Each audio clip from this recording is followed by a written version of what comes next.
Share করছি একদম restaurant স্টাইলের বার্মিজ রেসিপি খাওসুয়ে। তো তার জন্য প্রথমেই আগে একটা মশলা তৈরি করব।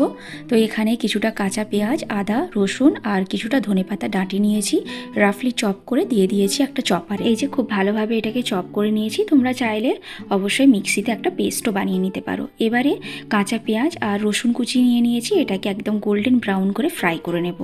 একটু সাবধানে ফ্রাই করতে হবে যাতে এটা পুড়ে না যায়। এই যে অনিয়নটাও আমার ফ্রাই করা হয়ে গেছে, সাইডে রেখে দিয়েছি। এবারে লাগছে বেসন।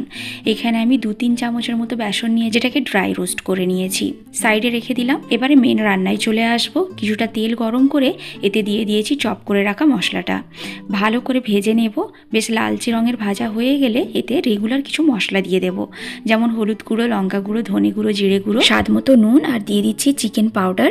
তো চিকেন পাউডারটা কিন্তু অপশনাল। হাতের কাছে যদি একান্তই না থাকে তাহলে চেষ্টা করবেন চিকেন স্টক দেওয়ার, আর যদি সেটাও না হয় তাহলে নাও দিতে পারেন। তার জন্য টেস্টের খুব একটা হেরফের হবে না। মশলাগুলোর সাথে যে বেসনটা আমি রোস্ট করে রেখেছিলাম সেটাও দিয়ে দিলাম, আর তার সাথে অল্প অল্প জল অ্যাড করে পুরো মশলাটা ভালোভাবে কষিয়ে যাতে মশলার গন্ধটা চলে যায়।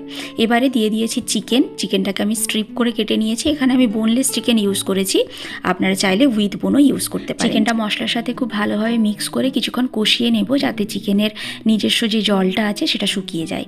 এবারে দিয়ে দিয়েছি কোকোনাট মিল্কটা দিয়ে খুব ভালোভাবে নেড়ে চেড়ে কিছুক্ষণ ফুটিয়ে নেব।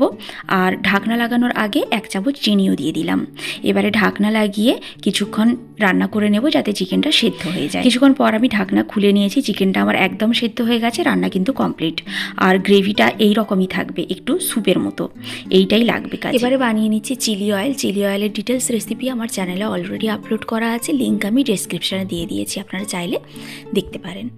তবু আমি একটুখানি শর্টে বলে দিচ্ছি। একটা আলাদা বলে চিলি ফ্লেক্স, লাল লঙ্কার গুঁড়ো আর কাশ্মীরি লঙ্কার গুঁড়ো নিয়ে নিয়েছি, তার সাথে অ্যাড করেছি থেতো করা রসুন, নুন, চিনি আর সয়া সস। এবার একটা আলাদা প্যানে বেশ কিছুটা তেল আমি একবারে ধোঁয়া ওঠা অবধি গরম করে নিয়েছি। এবার ওই তেলটা গরম গরম এই বাটিতে আমি ঢেলে দিয়েছি, আর একটা চামচ নিয়ে ভালো করে নেড়ে নিতে হবে। এটা যে কোনো খাবার দাবারের সাথে আপনারা সার্ভ করতে পারেন। যে কোনো খাবারের টেস্ট এবং ফ্লেভারকে এটা কিন্তু অনেক গুণ এনহ্যান্স করে। আর এটা একেবারে ঠান্ডা করে একটা এয়ার টাইট কন্টেনারে ভরে রেখে দিতে পারেন, অনেক দিন ভালো থাকবে, ফ্রিজে রাখার কোনো দরকার নেই। এটা কিন্তু একবার তৈরি করে নিলে অনেক দিন চলে যায়। এবারে একটা প্যানে তেল গরম করে এতে ভেজে নিচ্ছি সেদ্ধ করে রাখা কিছুটা নুডলস। আমি সেদ্ধ করা নুডলসও ভেজেছি, আবার কিছুটা নুডলসও ভেজেছি, আপনারা দুটোই ইউজ করতে পারেন, মানে যে কোনো একটা আর কি।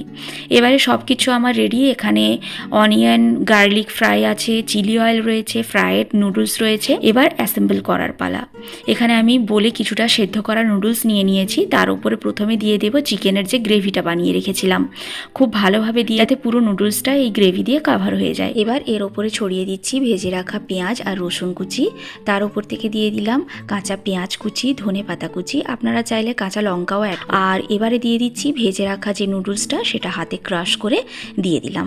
এটা যখন মুখে পড়ে একটা একটা এই ভাজাগুলো, তখন কিন্তু খেতে ভীষণ ভালো লাগে।